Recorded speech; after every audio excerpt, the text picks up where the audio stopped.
The pine forests of Northern California in 1873 were thick enough to swallow a man whole.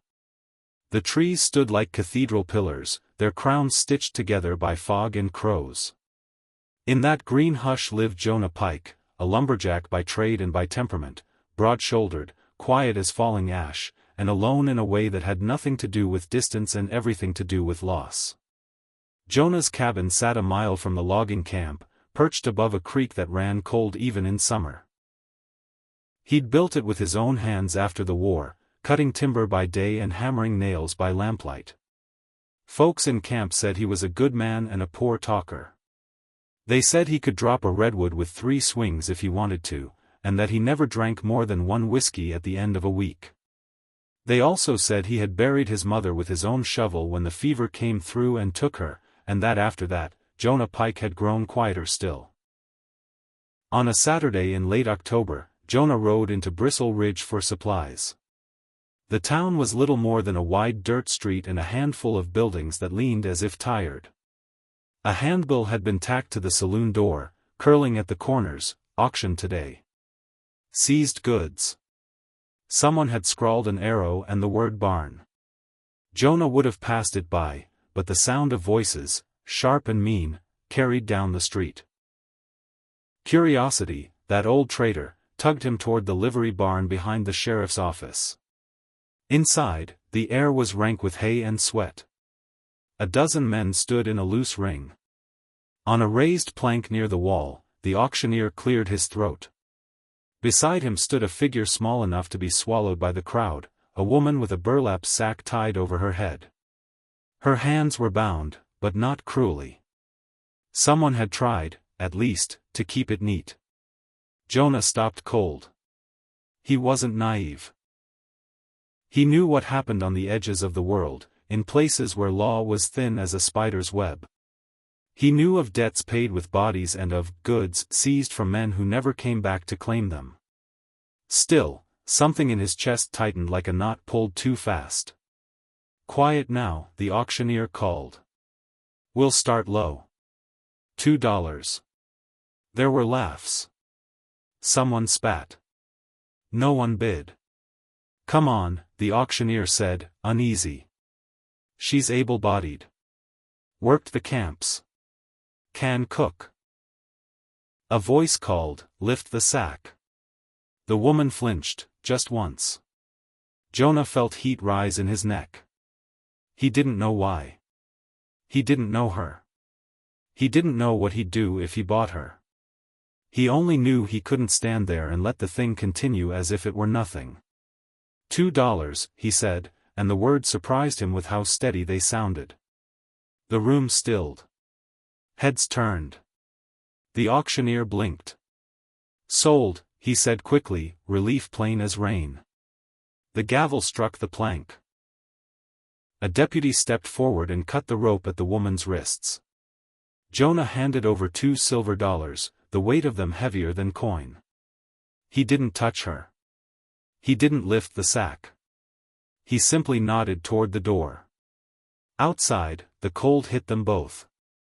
The woman stood very straight, her shoulders squared like she'd decided that whatever came next, she would meet it standing. "My name's Jonah," he said, after a moment. "I don't hold with this sort of thing. You're not owned.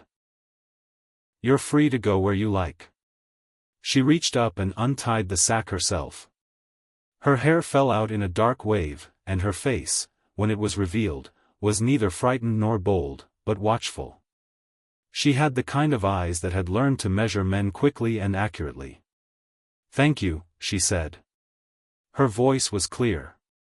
"I'm not sure where I'd go." He nodded, as if that answered something he'd been thinking for years. "You can come to my cabin. There's work if you want it. Or you can stay a night and move on." She studied him, then the town, then the forest beyond. "I'll come," she said. "If that's truly what you mean." They walked out of Bristle Ridge together, a strange pair. Jonah led the mule. She followed, hands folded, steps sure. At the creek, she knelt and washed her face. When she stood again, Jonah noticed the scar along her jaw, pale and old. "What's your name?" he asked. She hesitated. For a long second, Jonah thought she might refuse. "Eleanor," she said at last. "But most folks used to call me Nora." The name landed like a bell struck in Jonah's chest. "Nora," he repeated, soft as prayer. "My mother's name," he added, and surprised himself by how his throat tightened. "Eleanor Pike." The woman's eyes widened, not with fear but recognition, like two paths crossing in a place neither traveler expected. "My father," she said slowly, "was Samuel Pike." The forest seemed to lean in. The creek kept running, indifferent and eternal. Jonah swallowed. "Sam was my brother." They stood there, the space between them suddenly full of years and ghosts. Jonah had last seen Sam before the war, laughing too loud and promising to come west and make something of himself. A letter had come once. Then nothing. "I didn't know you," Eleanor said. "He died when I was small. Fever. I was sent to workhouses. Camps. Wherever there was room." Jonah nodded. The world made its accounting whether men were ready or not. They reached the cabin at dusk. Jonah lit the stove and set water to boil. Eleanor moved carefully, as if not to startle the walls. When she offered to cook, he handed her a sack of beans and some salt pork without comment. They ate in companionable silence. Afterward, Jonah spread a blanket near the hearth and offered her the bed. "I'll take the floor," he said, as if it were the only way it could be. She watched him, then nodded. "Thank you." Days passed. Then weeks. Eleanor worked with a quiet competence that matched Jonah's own. She learned the rhythms of the forest, the weather's moods. She mended his shirts. He fixed the loose hinge on the door. They spoke more than he was used to speaking, and less than she'd learned to expect. At night, they shared stories by the fire, carefully, like people handling glass. Eleanor told him about her father, the few memories she had. Jonah told her about their mother's laugh and how Sam used to sing when he was drunk and happy. Winter crept in, slow and sure. One evening, after a hard day hauling logs, Jonah sat staring into the flames longer than usual. "There's something I should say," he began, then stopped.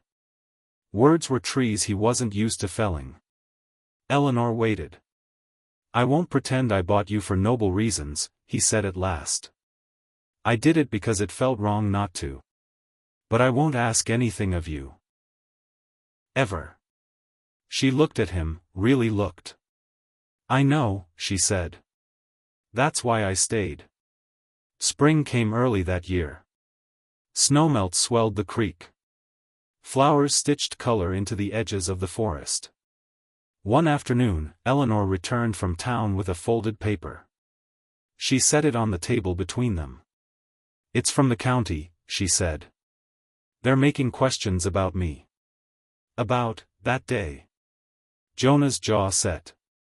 "I'll answer them." She shook her head. "They'll talk. They always do." She paused. "There's another way." He met her gaze. "What way?" "We could marry," she said simply. It wouldn't be a lie. The word hung between them, heavy and light all at once. Jonah stood, paced once, then stopped. "I won't trap you," he said. "Not with a name or a promise." She smiled then, small but sure. "You wouldn't be trapping me. You'd be choosing me. That's different." They were married on a clear morning with the creek as witness. The sheriff signed the paper. A neighbor brought a pie. There was no music, but there was laughter, and it surprised Jonah to hear it come from his own chest. Life did not turn easy because of a ring or a word spoken aloud. There were still hard winters and lean weeks. There were still nights when the forest howled and old memories came knocking. But there were also mornings when Eleanor sang while the coffee boiled, and evenings when Jonah found himself telling her things he hadn't known he'd kept. Years later, when the camp had grown into a town and the road reached all the way to the cabin, someone asked Jonah once if he'd ever regretted that day in Bristle Ridge. He thought of the sack falling away, of a name spoken, of a life bending toward his like a river finding its course. No, he said, and meant it with his whole heart.